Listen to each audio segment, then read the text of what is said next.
Le Canal FM de Niassi Mouadi. Canal FM. Torto vivi ya we no awe to mi do zona mi va bébé mi wene nyo be woname Lambert Atiso wezon. Yo dade Togo Times point info de mi kami fon gbe le doa dia foveji nene obe nkeke mi gba do konto 2 semaines pe mi gba do ko po mu le congé mu le jembo bon mais et en temps force amo vole zana so po congé gba yike tu vois wa mi o mi po congé po gbe se gba ni on ta wo nya peto na do ko nu vie congé me kala gbe na o yo on se do mi ta mi le foveji la foveji gbe enyo pe e yara makapo wezon yo dade a o me a o fon ro de viode ami fami fon Isobido Doni so leko Kedea Ndakpe Joseph Gada wezon yo dede Ahomea kometon fond Devio Isovido Doni so Chan wizon kaka lo we gbajo envide Viju kwinde Ejo Thierry apaluko wezon yo dade Ahome fond Isobido Doni sola leko Devio de on sava mi agware ele chami Dakpe na tami po gbebe nkeke aya podo mi le gbon po mi Dakpe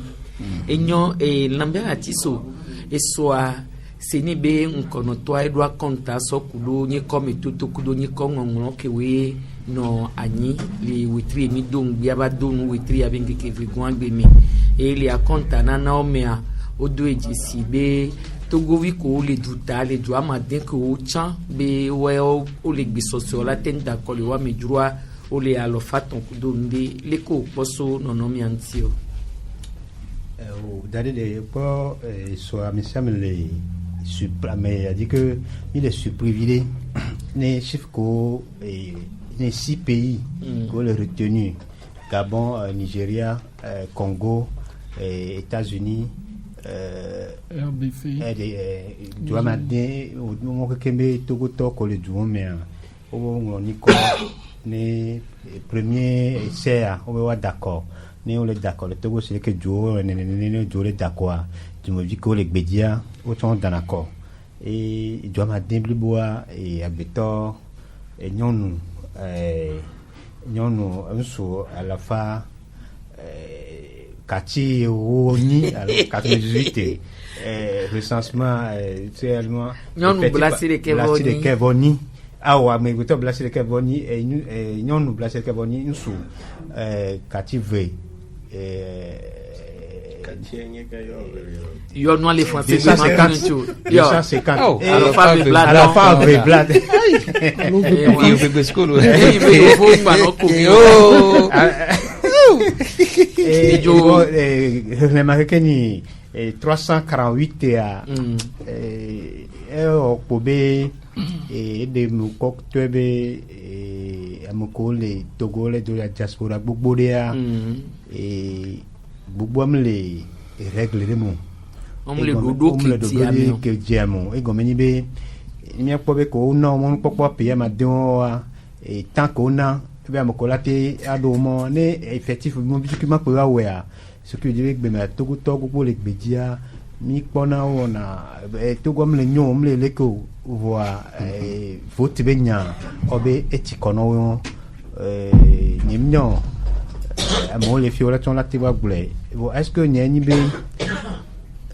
autant de volontairement be yo mango ni quoi parce que in ko gbogbo me jo ma de mais même no kwa po sympathisant ko ni bani du amko le aziadi obe militant to chan mais chiffre moins dollar ananyo on est simo fo wa toa yo agbeto dollar to bien jomito autorité la butami be nkele jo nkela na kaka yonto be militant wa on te ngoni ko parce que nous ils sont menés à voter donc on a onyabe oni wa be militant le gbe aji o mate globe e de Congo a egbe to 300 miso Nigeria ka mate globe 3 togolais ko le Nigeria et mais effectivement on peut na ori et bon mi gba so par exemple Congo togolais le Congo gbore mais togolais effectif faut que le duo va me tondo mais no boa là où elle a dépassé yendo chiffre boa mais nous les chiffres on ko o susu be togovi ko le gbeji opata o million a me ni la po a pas mis d'Allemagne tout le monde ni la po pays ko choisir un pays on ni pays de que o togolais do me gbore a pas allemand ni d'allemand tout le mais du côté homme là togolom souvent les noirs a du nom et no tem va tchan du ama de wa e fiobe o po be togo vi ko le du mo o do homa alors on la te non mais bon les noirs ce qui veut dire que et traduit à mon les fatigué à mon bani et les sommes n'y balé alors no va so la vo me pata mo ja no va so la vote ni po be togo to ko le gbedia o to dans la biobe yobe droit de vote et après les revendications qui est va de tout le 17 août mais et nyama va ka ni be wa non mais mais bon là te non do me que no to no wa d'accord son to chan o la no pré enyo e yira makapo e ke be do le gbo dans des chiffres que on a soit et tourné à mi fermi wa o la para be edukewe o soit mais o po be togo to ke we les inscrits les ambassadeurs mais que we do 4 consulaires au moins 300 l'ambassade de Momi. Et quand on sort si France fidien à modo 4 consulaires et sous 300 non sort RDC pour Nigeria même chose. Voilà nous gomme de que apeto Christophe Pado un coup chao na soé mu onu na nya tutu ele glombe ame gbogbo to abe omle enua et règle mais aussi be omdo 4 consulaires alo abe passeport wabe passeport ke o soba joame eku voa mparabe togobe autorité odola nyanya wa jinkona enuye ola nyaba me gbogboro le wabe passeport la kuwe par exemple ne fi bebe o le ju fi be Belgique alo Allemagne alo enua Europe be pays on be de me passeport o ko efidien ne o la renouveler no magbova Togo a odola va déposer l'ambassade de France le Togo nyamnyanu ke oye o ma keten wonwaro debe ne fi bebe oni togolais les Belgique alo ni togolais les enua Norvège par exemple fidien no do moyen o la temva France la va o enua carte d'électeur o la va voter parce que mi connaît les ambassades les miabe fi ne o so Gabon be ambassade que les filles étudiantes d'accord et rassemblé na et nous Bénin kudo Ghana kudo même les filles nigériennes touchant les mi que we no gbedo possibilité quoi o la temba fille là bas nous vi fia que minye be homa o wale defuan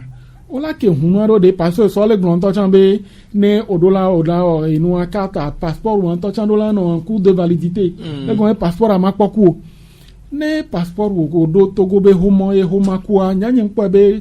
LFB on gbani Togo vi plus kaka va dire lo mefi entotane oda o carte d'électeur ne carte d'identité ou passeport o kuntochan o la no monu popo be atemu wo de kebe kata nyamnyanu ke wo e o chua gboando diaspora to fifia ke o le blanc et noir ke o le blanc et amekewe les inscrits non seulement mi matin blanc be Togo be nyati kona diaspora ba tamnyo chan information passé. Est-ce que dès que mi glen les filles sous bobé oda d'accord les diaspora mais ame beaucoup ame odola avec au cadre de l'électeur ko to est-ce que ambassade les jouons mais au printemps pour nous na Togo to alo yo mo bia mo wa no ni kwa mo yin to chan to di gan wa me et ça et nous les glombe ya fidia etidi président les glombe yenti yo baba na journée de cas parce que premier jour a yo donc a yenti yo baba na et nous journée de cas be wa so noiro et puis il a expliqué jambe les nous diaspora mais muni et nous révision yo voir recensement yo donc recensement yo donc elle si bébé information passer les diaspora mi wa mumnya subo nyam para bene si be Togo todo enu bati kono chan de ola tenji be yo ka d'électeur a kem boy yo ma va voter au voir ne si bébé chiffre le de ke a para be de fun e enkekeke we la va me ne de ke benu la gba troba na nya wa buta mene wa bojo condition dire ne Togo to ke we keken le gbe dia wa do possibilité wa ten wa de ke be karta enyo lambert obi asonya de ele yam le blo et passo be kuku be a trop renouvelé be les renouvellements mais avec be mia be service de passeport aller un peu plus en avance parce que je me souviens que pedo va y encore super maton ou service délocalisé au les mais au disato et du bobo mais et quand le dit be raison et on attend la raison voyant ni quand le dit be raison parce que matin non tout de mais que passeport la kuno et pour le Et moment. passeport pour La nous mère, les doigts oui, mais les mères, ah oui. mon nom be Ah, moi il a Vous avez raison. Christophe Chawele Christophe Blonde, Chawele, on il a raison à dire, on veut passeport. Quand on a Blonde, ne fit bébé au le jouon mais. Au delà de l'ambassade de France, l'ambassade du Togo, les France. Quand voilà thème déposer passeport. Donc il est possible na Togo tant que les Belgiques avaient pas déposé be passeport les Togo ambassade de Belgique. Et Joseph Allez. un chiffre que on a Togo vi alors fait ton blane voni les Togo les yi pour doit me be doit ma de ko tian ami alors fait ton blane vo eni wo witen won ni ko O nya inivi no mo nkuna mchon ye mo ndandu chom na chama service ti chon go bena be kake gakimi jirudu waso de nyanya wa de goa abe de mission fi amigblin be togovio sugbon le gbodi gbe Ọlọ́run o si gbe mi nyebo tuta million evekula franc et noa de fiomi kate be igbe me a no son ko po togo to ko le vodere gbogbo to wa e ami gbogbo to wa gbe nyebe nationality to chan ade kema gbodo nyebe jigbe o ma lo nyebe kema gbodo ambe du me vi ni ko ma chan ami gbogbo to o va gbe bi o mu gba ni togo to o le no bi do va de o ma lo to va gade mi e am ko le Germany gbogbo to anyebe na bi kin gbo ye o la do passport ma gbo bi ma do ado passport amado bo zami gbo be o ngaji passport kuna me do mba do le o ma amado le finga mo chan no kin gbo amado va de son me gbo bi amado va de son no va de vote mo va de jumi vio eye ma gbo nya do le be est-ce que o renoncer jumi vio voa o pe gble o déclaration officielle de que c'est comme ça egbe me no ti te yo be ba passport o passport on ne bi o maro l'obligé là-bas va condition ko le gbo Germany ba fido be mu Germany a chan pata to chan yo e ba fidio ko ele jume gbogbo de to chen ele jurumere e vi goa enyebe e politique ve nyam to a mabe de 90 91 kaka sevana 2000 mois ya même gbogbo to ko le voter am ko jole lo me o ye voter me gbogbo to wa politique ve nya e don lo ragbe ni ba mo jo ka France be yo be school yo be $10 ko politique ve nya e do ko ba no ko ka mo ye ke mo la jure ju ame am gbogbo ke mo jure am mo jole no me e ke ma mo nyo to ame si gbe ke bele nene o egbe mi anu ke ba le zin gbe ana mo amadu ko jo ye voter o we podi o podi mi be jo abe nko podi mango be juklo la ko mo be nko ko zan do ko so ko ma amo gbe am ka fra mo be nko le mi be service de rance nko le gbogbo gbe egbe mi no adivise na mo be ajo gbe ya ba to ro no fere ko ma gbe ta ko nu kekeke a bi go anyi be ke ye jidu agbon yan wa nyan po be kule be na be de ke ye Togo vio ko le bodi hona mi opposition be nya lo nya mi ro a mbe ke mi opposition no le siti no ro la o do de mi do la o do to c'est vrai bien be c'est ni ko mi ba puisque ni mi suppose bien ami gbogbo so na ganu do yo te no wo bi nu wo fi bien mo sugbon gbodo be na wo e ka nyang do be ro la o communication ri alo ro la ye vodi be pompo na diaspora to de ko la hon lo ko la o nu do ba jem ba ko bien le nu ke do me a même te changa me kaka ke jidro to jan e dasi ne be seje ho ma ne be seje akobe nyimse même te chan po opposition to va gombe gami ke mi gnona mo gami aleli to sugbon awo mi to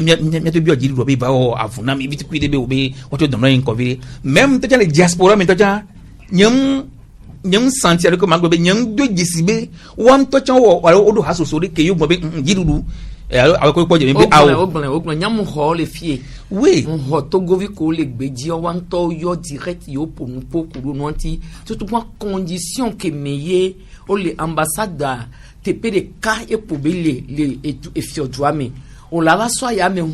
si gbe solo me va France nene kembe o l'avait déposé à pour passeport o mja we no gbe wan gbo radio voilà bi ogbe le do me kembe ro do me zangbe po wonele e wan enyin de ka e ke do plaquette voir kudo dépense ko la o le yi kudo gbogbo ameye le edu de sia de me que ce soit Germany yo America yo Canada yo wakpata condition que mentoye wabe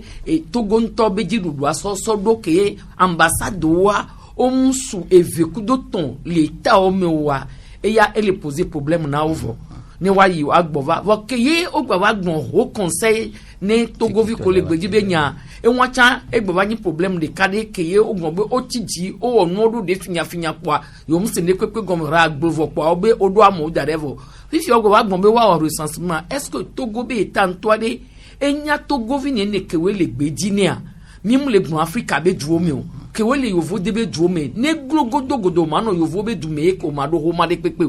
o la do homa de pui est-ce que Togo ntoade et au recensement né que on les gonfie fibola non à peu près 2 millions ndiade recensement qu'est des fio o les kanwa pui o tenwu nene aloma su nene o fadro et on ya le mo fifia ko va de monyi soba mo be won kwa anguma na nye o site o to le gbosu su me ko ya on po machine de ke la won amere be nyi ko o no funu ka zando ojo e nu va ke menene o tenwu le mi be Togo fia menene o la tenwu ni funu e won o cha onyi problème ne ke e mo ba le so ji do Georgina be na be o le tiji le tutu ame pli wu nu le ni ko ngom be nya yo Georgina be o ko resume na njere voix la ko be réalité amle sigbede ke o le gloire niveau. Bon, c'est vrai, bien aimé. Il y a le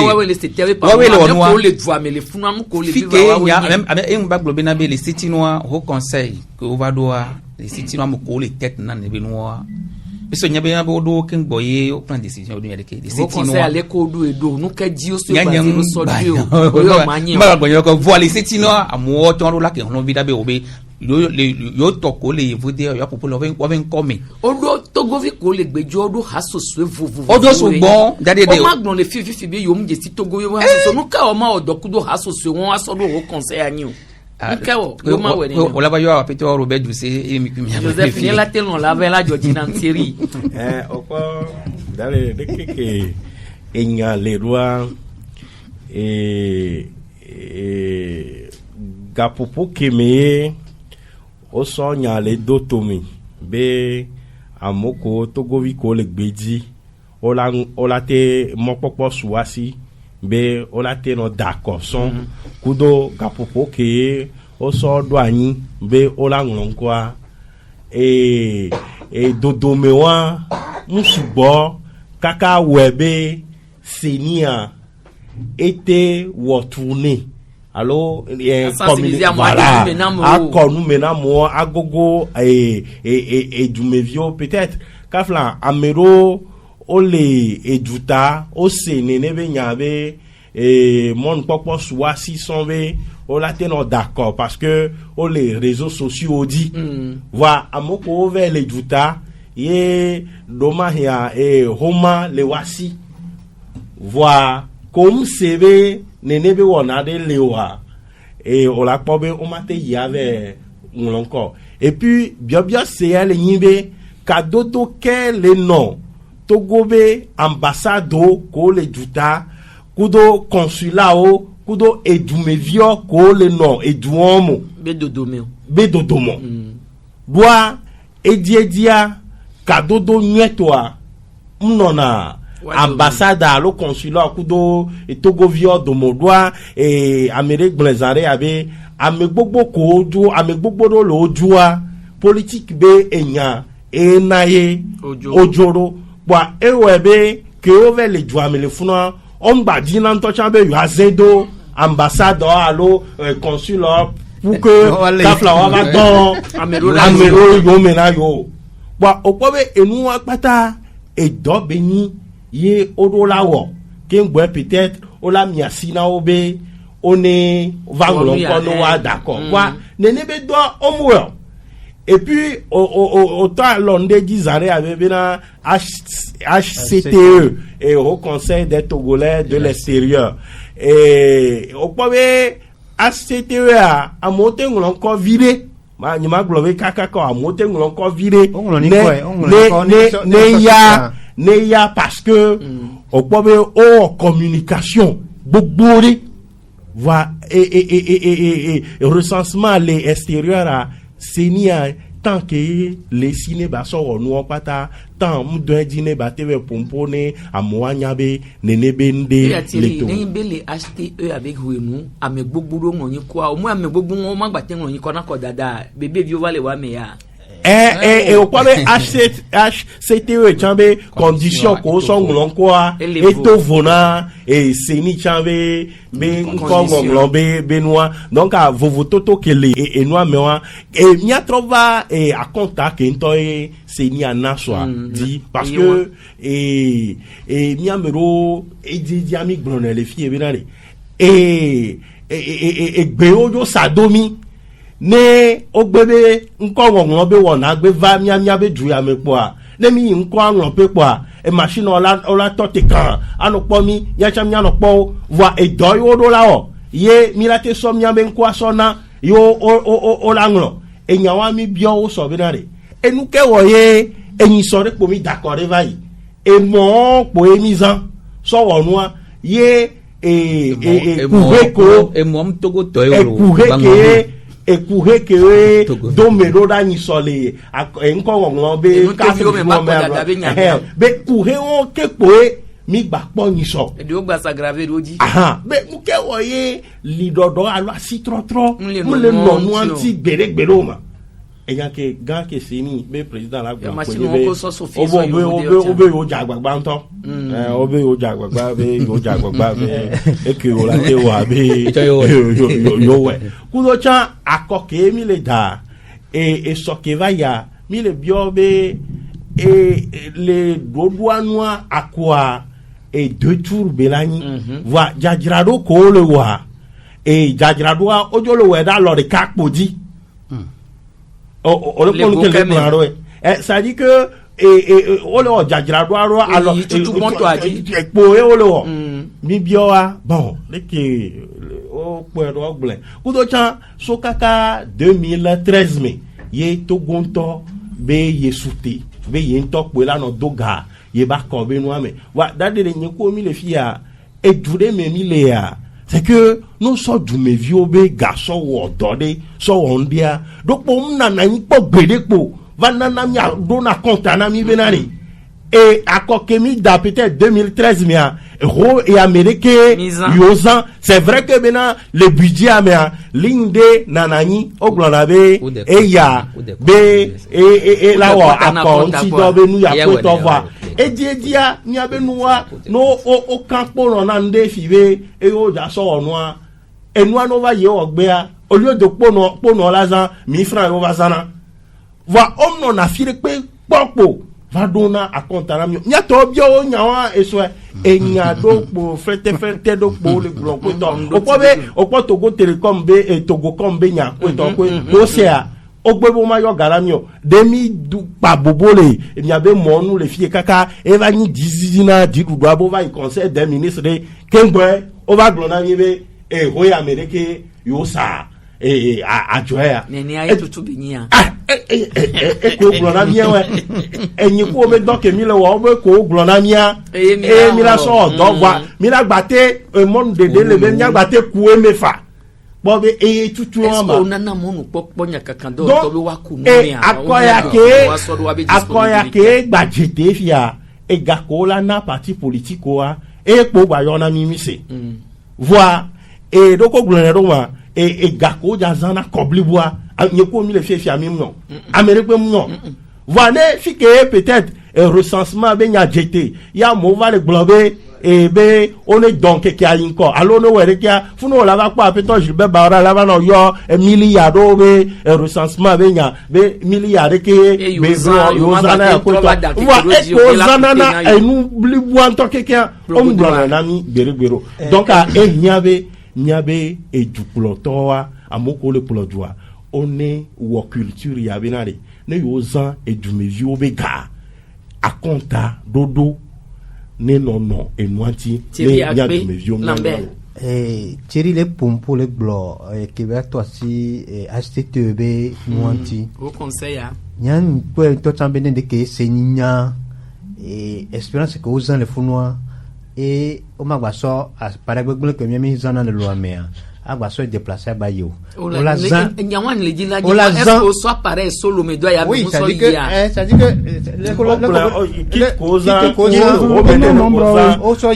on a chiffre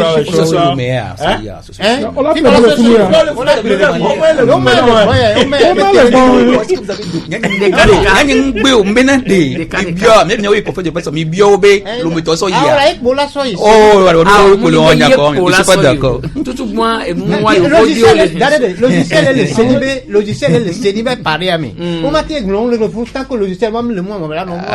c'est possible logiciel pour installer logiciel là dans la scène déjà dans la oui donc en effet nous qui les fier entreprise qui va programmer dans et VTS salon VTS on va prendre mi be autre allo mutre si ya nesi bébé et nous quitte le lomé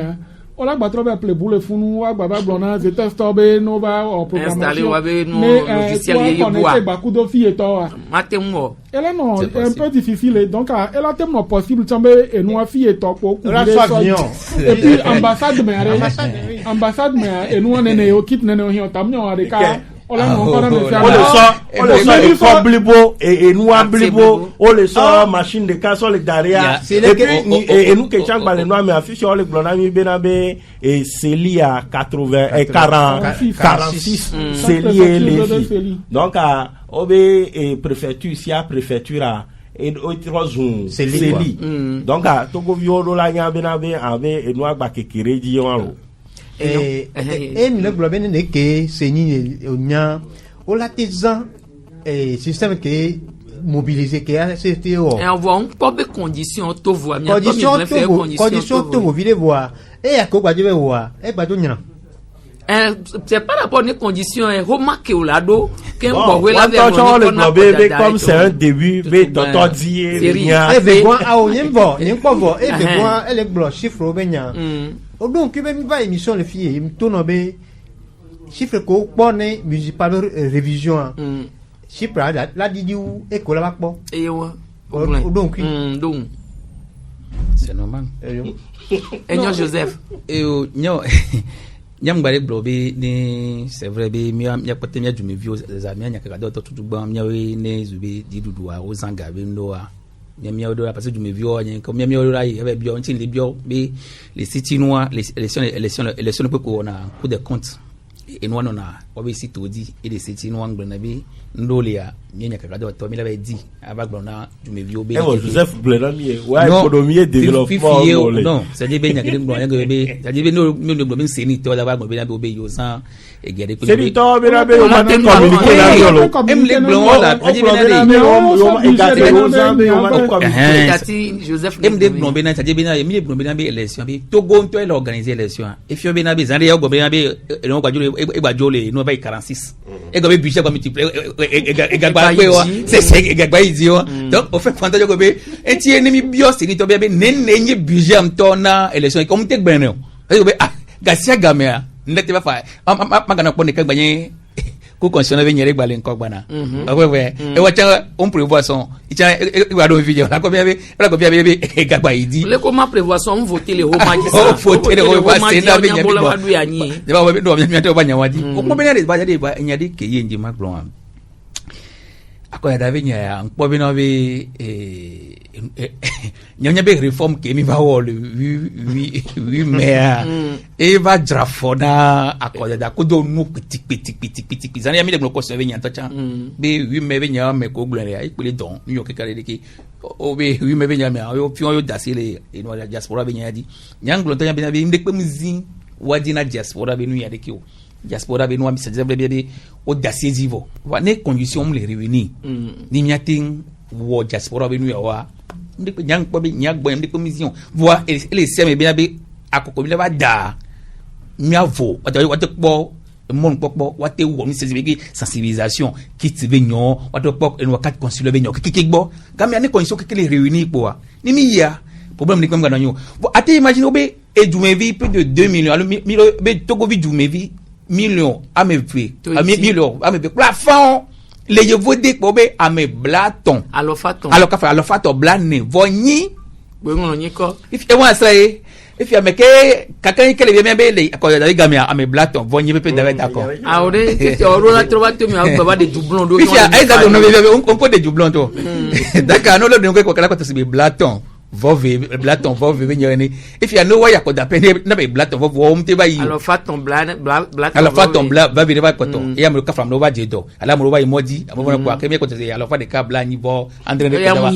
ko te va d'accord le wa no ki ga le yebo glodo if you say why you glon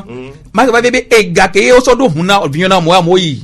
ba odo abo séjour amodunu on hôtel et moi derrière wa ko bena vitore mia divine dans les mia dim vitu kindio dans de sakudo enua ega zanzan be nyontia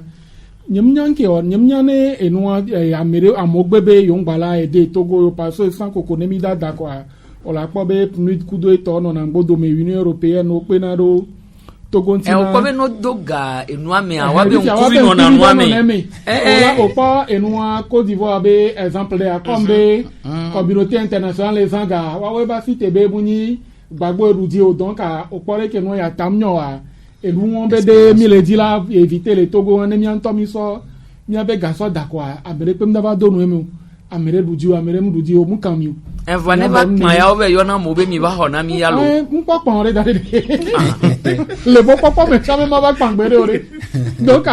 mi awo le da pa be gamulo nu ke wa yo mata o hun abona mo wa pero mi antine mi awo nu me ba ko so ga ke me mi antomi pan kwa ko be mi ada ye Togo le igume ye po bele du fen ye po du aglie ye po bele ya pe souverain o de mi be mi agba so pe chan enua Joseph Léonua le décadé to efidien so kudo amekewe la dakole gbedi be nyaonti ne mi so ejua maden kewe mi oda dakole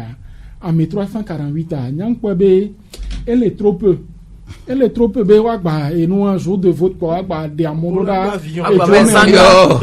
so ga won kekeke sanka do mi won ti ba mi wa pa jale ja to muni wa keke we da to chon do gbo wan pe e ga ko la so do ya mi un so dure mi gbe la wa da qualify ko le tele ya merci bebe o la gba so aska Sophie ye Nigeria antoja o imagine ne ke be da kute na Togo nya le ni to bia jo hona ti le lo parce que ta so le di gogo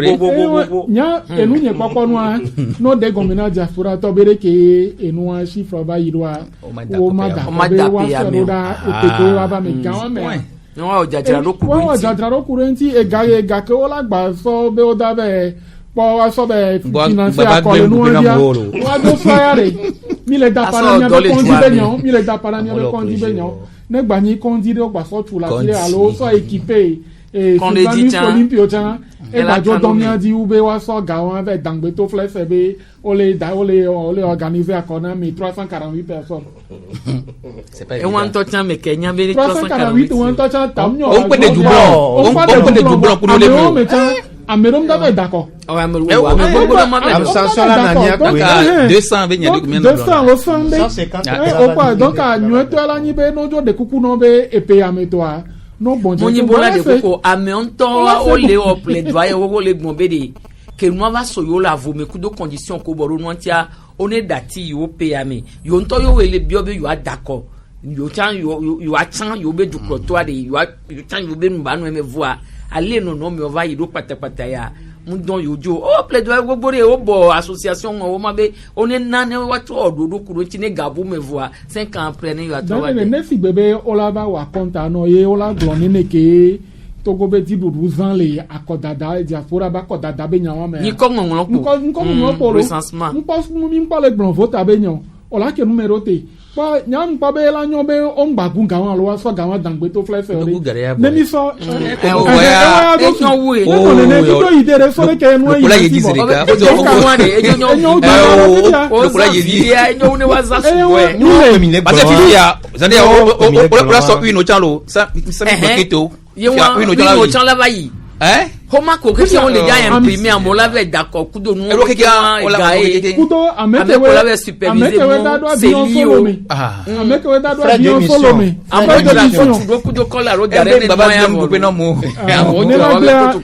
la gle o la so jande do le fi enyo we ni le brom nya ba akoda da be nya bon ameko pata o da kwa nya wo do akonta na so le togwa ameko keke yo po le fifi me yo le homa di boe o la va de doublon le mi ava jira fifi adoa leke mi ami kpodo ne mi so sokudo eko mi so da ko ava yo au quoi 3 millions mais pour mille alors 3 hein me 3 millions mais pour mille donc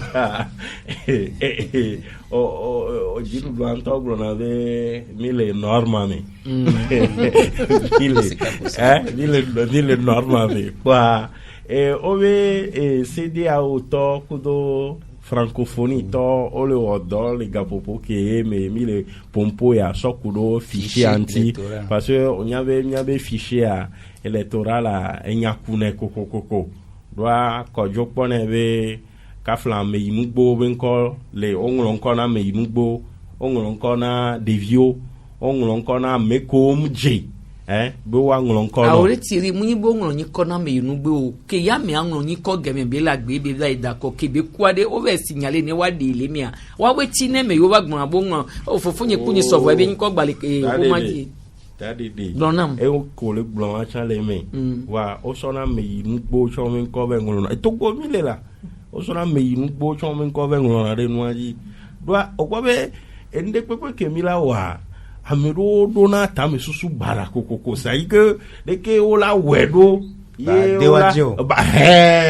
e na be na mia be no pata e trozna adoglomie he no na nubone pe en fifia no ke o ke adam de mo ye be no no me ava o ma informatiser no sia no ji de video gbezerika never le go ji suite an wanya be la esu na ko dada na me akwa wa no de to le gbezerika les setianois les setianois militaire et donc on a katama et numérique et biométrique voilà mi les annois fia so kaka 2007 mais yemito expérience wangi les setianois couredo kwe mi le doe gbe adoa de o le wede de enuam le nyon yo bo be nyon to aye wan va enuke enyon le eduta no so eva miamia gbo enyagba va no ntipoe. Donc, on va pas ta réalité à tout vous. Même que ta biométrique est composant d'ailleurs quoi voir. Nous ko difficulté on que mieux qu'on a. Non mais non problème est-ce que carte est cause problème. Non, carte biométrique est cause problème. Non, c'est que on va manipuler là. Est-ce que carte il dit en fait carte en top problème les carte en top. C'est nous mieux benye benabe, what identifier. Par exemple que bien benabe na meku, carte moko amodin, on va mon quoi. Le quoi tu sais quoi non ku kafla nyamache so ape carte nyamnya ke mawaro no ku numleo voa nkeye ndima gbon be akobi ni so aseni le 20 ko be flegbe kemi de gbe ba ya o de nyare dogo be amu nkoko nglon ba mu wato yiwo be fi ko nglon ko le ya eye wato po yo la kan fi shock kekeke eye na mo do jesi be amedo de ala mo do gba le o non c'est non je dis parce que au moins communication ouais be ne oyi yo we po ma ko be ame yang gbale agbemo alo ka me denvo e be nko gbale ya be aso ibe fait pas kudo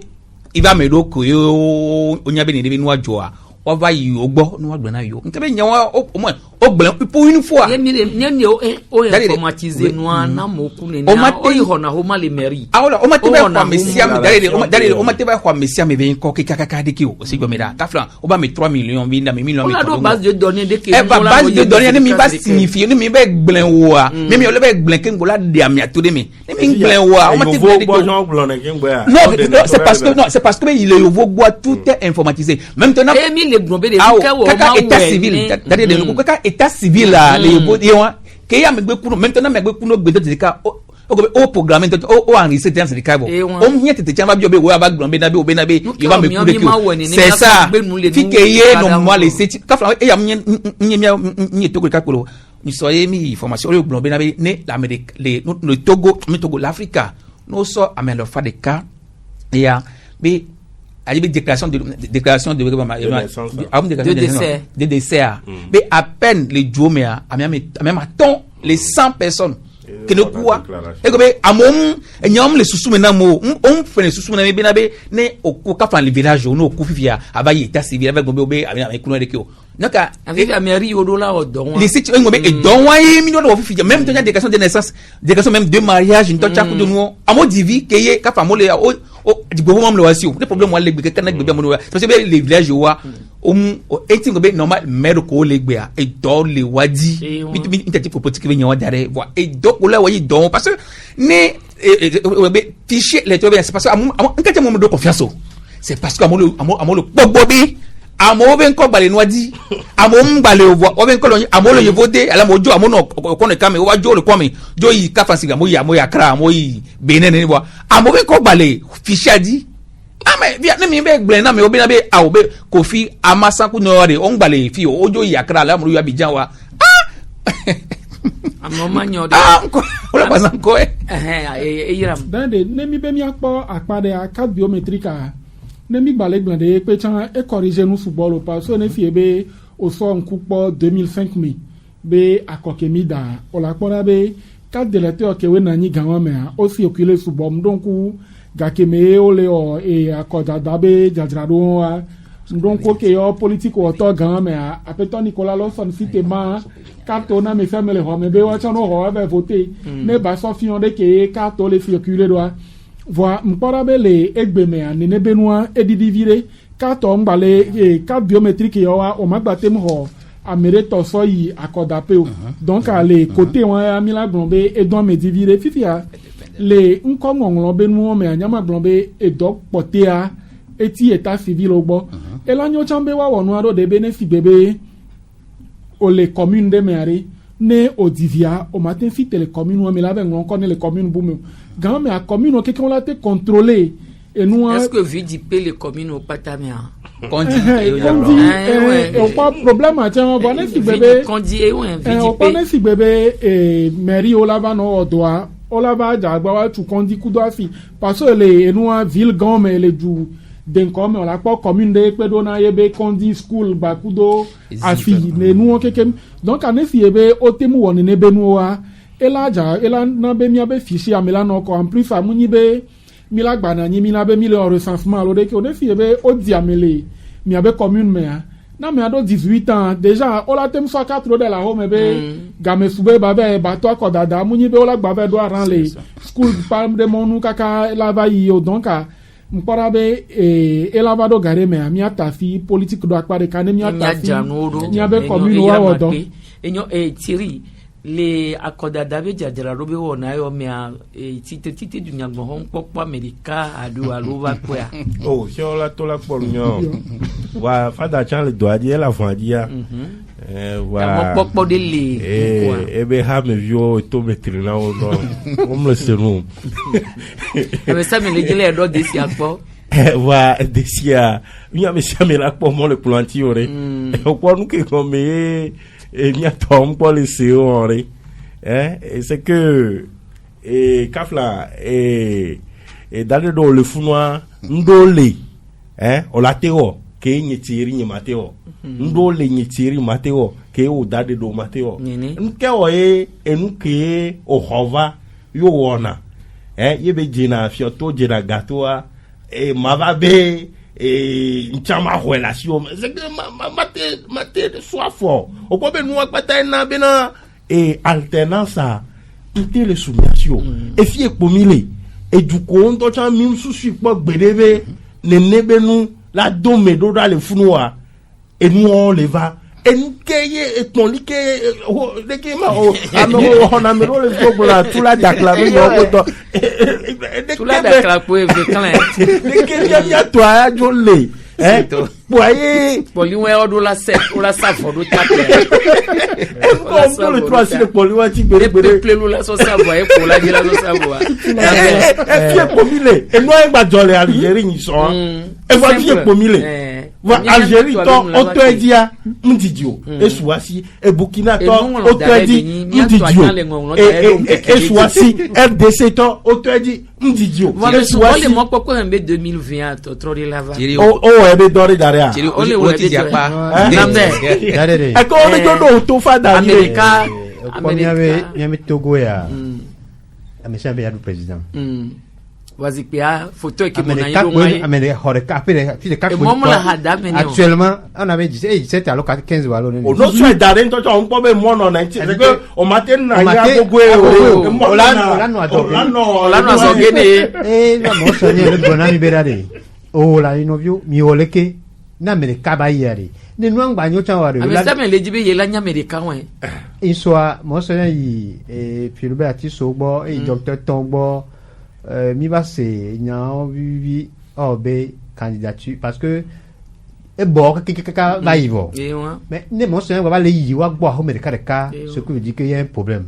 O ha me vi o to c'est là que le bona mais me to mettre na o.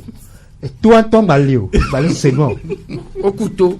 ça dit que au la joie pour la joie moi c'est nous va moi c'est boire parce que ma va mais avec kokwe donc amia do 20 là quoi et on a bien no gbejo fo pa no que l'état maintenant l'état on continue quoi be po mi kaka ji ma be mia do président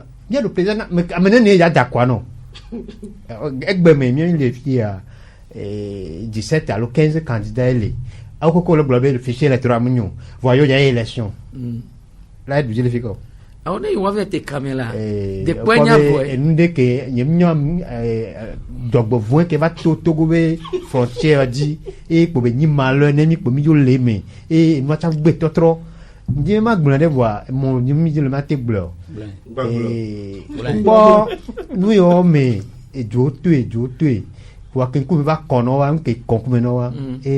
et nous n'avons pas prendre conscience. On avait mis quoi? On avait mis quoi? Mais ça veut dire niveau. Les gars qui me va souper. À moi, j'en ai à glober et Maubeno on nous y allait à l'autre d'accord bloqué. Si combien on a d'accord bail. Année prochaine, même une chanson pour la chanter nami. Tu l'as déclaré mon moment. Oh, mon bon, tu l'as déclaré et bon belekio. Tu l'as déclaré. On les a bloqué. Et non, t'es matoniano. Son nom n'a pas. Voilà, mais on le bloque. Le 20 mois. On va voir le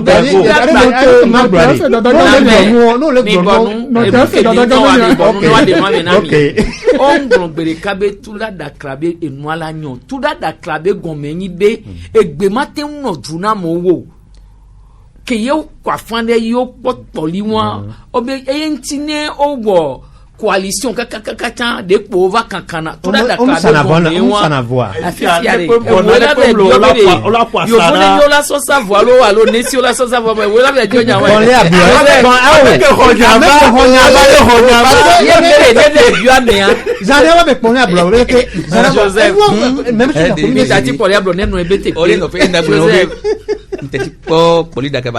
pastor on de défio ba me boule ba zikpi aji jeune la ba zikpi aji ne le gbon wa yo 2025 là même pas son collègue va il va rendre de défiant Joseph e kwa jo kuro mi pastor nto chon fi odo kweto mebe yo odo wa do kweto mebe yo chan yo akpon ju e be wo bin se la ba tutu e ro tutu ra dakra roda bon ba gbon présenter pastor jadi ba na Joseph o chan no ho me ayo journaliste a me be ama tore be ne mo pastor dade de okpo bi na be akoda pede pe ntomi yi be nyin kokko be akoda pede mnye ke mi da yi o dadi be no akoda pede sigbe ndo jukolo ba akoda pede sigbe ble va de mia ble fini mia konu mia dongo konu mia no vivre kwa mia be no afile egbe me no son kokko no le vieux le que connaît de vieux dans fin d'année be school be papa amesa mo organiser na no le ko la ndema le pique-nique semaine culturelle be là doit le nene pourquoi te quoi le nene wa ne no le nene wa nyim gbanya be mi ga na gu chanya ga pompo su bobi obi amela amekela rudia en kolo wa sigba toko lo son kule po no ne ndare ne wa amemle pompo e pe nke jojina dare e bi nya nke jojina me antina ma ikwe wa ajibe amempo no nyire ya me la gblon e ila ba chanya le me ni mi da se a discours mi la o je la o discours ala la assemblée nya wa pan le fin Joseph e nya vevere le miasi mi ja ira mano mi o ma ne fi ebe mi le po nu ke le juari mimba flumiano no alo de keo ameke we ke le akoda peri de pemda iludi ore munyi be mi le blen mi a décourager amoyo voa ne okpa me onto aka de pentom le ferio le wa meton no son kupo ola pobe oh ami serio le wa mi dari de enu no afoko le de o ne fi bebe opo mi ami le ti di nkeke gbana fifi kwa mi la se po mo la ton gbe do mi yiya mo la ton gbe do mi yiya en fa porte à porte ye o ja o ni ga o ja ba si le bo me wa porte à porte dari de ko global o se amede gbon so be na be mouvement citoyen da onu abe nye be na be candidature unique be nya Joseph ke mi o mi so le fi emi le ponu poka ka e pi ale ja voyade amede pe mu afile pe o mi le o don tolo mi awele mo susuna mi awele gbonyan na mi awele na mi le senyan o mi honu ya ni mi aso bu videlo le ko yo po eru mi abi onu la yo nka be nye jo wa jo enu bio de enyo garo mo unpe wa no kun pe kun yo chan edina o ne no don ko nye tem nya ji be ke blaton voix din voix alors faton blade voix to e unu ya boa ipo mposu gbonlo mi de ngome na mo so e gaji me nya di politique be nya yi egbe no ha me no de ke church we ke mo dodo be nya mi gbon alo ka ni so ba bla lo so nya ma gbon so jiru dua so jiru dua di ka ko de nya di america ma go be o nya ka do to se mi abenyi ko e bi le won to e be minister kini kpona nya ka do be nya gbo be o be mi du pere oboko wona no le binu na nya ka do to enwa de viewer we na de viewer on gba we to mi pe toji olo wa yo mi to mi be de ka apito fonya sigate ela ajukola yalo jukola te o no te dun no na mi nya ka do to nya fe alo dadia ya be nya nkuno baba gbandia na mi king bo ya o kela baba be bo na mi king bo ne on va émission wa oh yo gba sin ko pore yo gba sin ko po vo mu mi le do le va ami mi le san se ni la be fia no ko ya to de kere be ko mo jo ko ni ko ame sami ame po la po wala so ka jure mi o ne we so se to ne jawa we be la de on est dans des sens bana ni ja ko la be soutenir ne la vatido de cha ngba no si epere me vai kwa ola cha mo me yoro mi brebe ame ko mo po ngba no te kwa me okudo president de la hakmia dogole nu ade me kwa ne no ni ha ho o be politique mi agba président ton le todi po enya mi bio enya topo direct be jukola fonya si be mi nya kaka do to be mi we nya me ko le po gbangban pe ninu le gbon mi le pero want bi wa dira nu abi wa ho ni ko pen de be nya me ni nya kaka do to mi ho nya ke mi de na mo nya me